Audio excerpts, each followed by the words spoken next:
Ja si myslím, že vyzerá, že brutálne. Dneska to bude o dosť zaujímavejšie, keďže ideme na testovacie dni QE motor v AV Mote. AV Moto na Žilinskej pri cintoríne, to je asi väčšine z vás známe.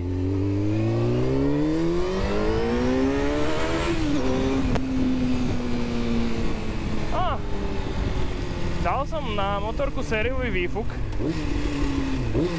takže to už tak nevreští zatiaľ na chvíľu. Neviem, či aj nejde trošku lepšie ty kokos s tým výfukom. Môže byť, že tam nemám spravenú mapu na ten nový výfuk, hlučnejší, nelegálny. Ale späť k tej QE motor, mala by to byť, neviem, či SRT 800 tuším, alebo také nejaké označenie má. Je to síce 800, ale má len nejakých 50 volečo kilowatt alebo koľko. Takže sám som zvedavý, ako to pôjde. Takže, no uvidíme.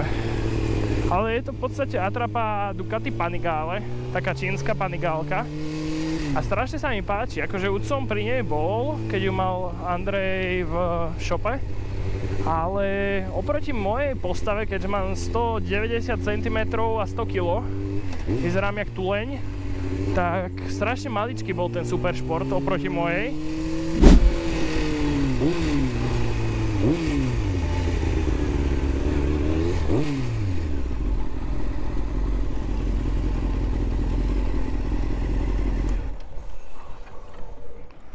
Ja. Nejaké špeciálne požiadavky, či nie? Niečo špeciálne? Skúsim.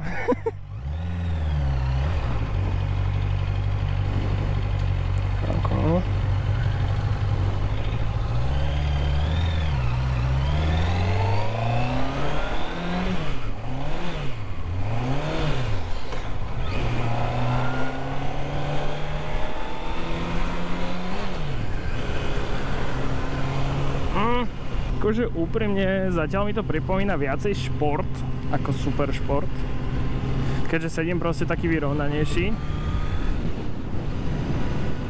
Uvidíme. Tie zrkadlá akože totálne zabíjí, to sú zabíjacké zrkadlá veľké.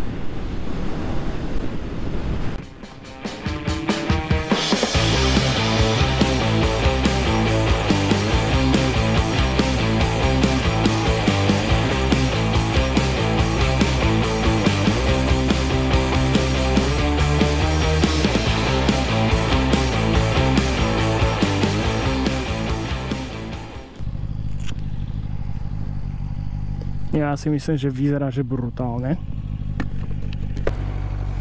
Upravil som trošku mikrofón, nech ma je lepšie počuť.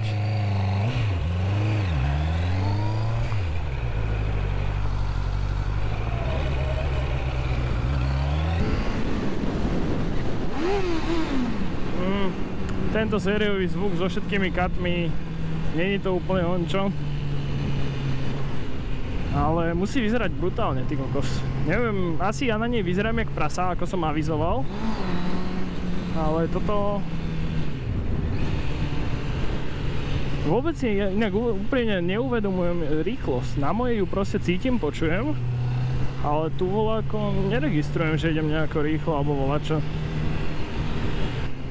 A vyzerá veľmi pekne prevedenie, ty kokos. Normálne som z toho hotový. Keby majú niečo silnejšie, tak normálne nad tým aj rozmýšľam. Na ďalšiu sezónu by som určite chcel kupovať novú motorku, ale pravdepodobne 1000, akože ani 800 neurazí, ale má to iba 70 kW, čo je že dosť málo pre mňa, hej. Keďže teraz jazdím 80 cca, no originál 81, ale cez výfuky a cez všetko to má viacej určite. Takže... neviem tráfať rýchlosti, lebo je tu docela iná prevodovka, akože nová. Moja už som tak naučený.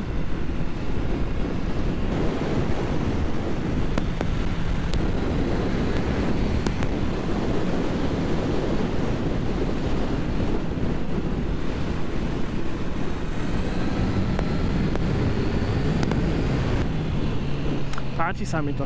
Strašne sa mi to páči. Rozhodne by som do toho asi šiel. Za tú sumu, ja neviem, či tá motorka inak stojí, že do 10 000. Že originál. A úprimne nevidím nič zlé, že čo by tam bolo nejaké lacné prevedenie, alebo čo. Vyzerá, že brutálne. Jazdí sa na nej, že dosť v pohode. Takže akože super. Za mňa úplne super. Aj tá obratnosť, akože dobre, na začiatku som bol taký skeptický trošku, že to je jak keby som na naháči, ale klopí sa super s tým, zatáča sa s tým super.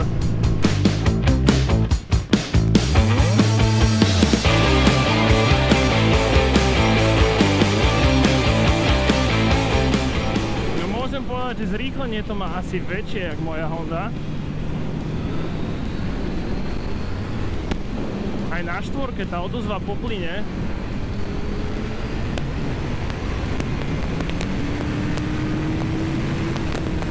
akože prvé pocity sú super. Určite by som ju potreboval na dlhšie, aby som si ho testoval poriadnejšie, ale akože takto, že prvý pocit z tej motorky, akože sedel som už na viacerých, ale táto patrí asi medzi top, ty kokos. Dobre, nemá až toľko výkonu, ale aj sa pohodlne sedí, som celkom vystretý. A tak, všeobecne, neviem. Hop, hop, hop, hop. Nepôjdeme do diery. A však není to zase až tak tiché na tie sériové výfuky. Ešte toto som si vybral cestu. Prečo som si vybral takúto cestu na testovaciu jazdu, ty kokos? Tak vyskúšame si rovno aj offroad. A nie je až taká tvrdá, jak by som čakal, alebo povedal. No tak rovno máme offroad skúšku. A myslím si, že... neviem, tie tlmiče nie sú až také tvrdé. Akože je to dosť tuhé. Ale celkom to prežívam, ty kokos. Určite to nie je na to stavané. Ale není to vôbec až také zlé. Celkom obratná motorečka.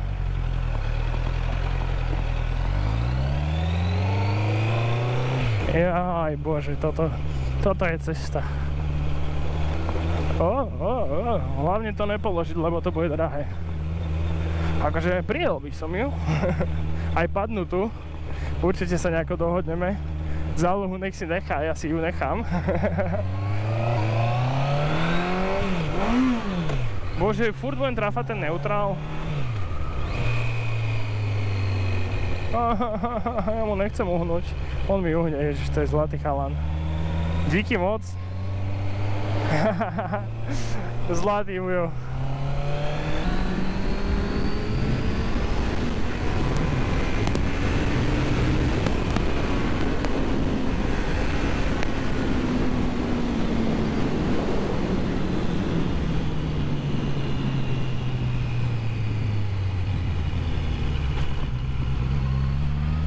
Z 2000 otáčok, pozrite, ak si potiahne. Samozrejme sme mimo obce. Ale nie akože, čakaj. No nechcem mu to moc štelovať, ale fakt by ma zaujímalo, že jak ide ten šport. Display, všetko. Myslím si, že by to malo mať display ako CF Moto. Jedna kamoška má CF Moto a ona tam normálne si vie dať navigáciu, že takto bude svietiť v rohu a úplne akože bomby celkom. Takže dobre, povie sa čínska motorka, za 7 alebo 8 tisíc to dokonca stojí, možno 9 už, neviem. Ale keď si zoberieš, že za 9 tisíc, akú máš motorku, tak to je že brutalita, ty kokšo. To je fakt, že neskutočný technologický proste pokrok, kam sa dostala hlavne Čína. Lebo, dobre, tak všetko máš Japonsko alebo podobné krajiny, ale tie drahé značky proste podľa mňa nenapredujú až tak rýchlo. A povedzme si úprimne, už väčšina dielov ide z Číny, takže tam nevidím až taký problém.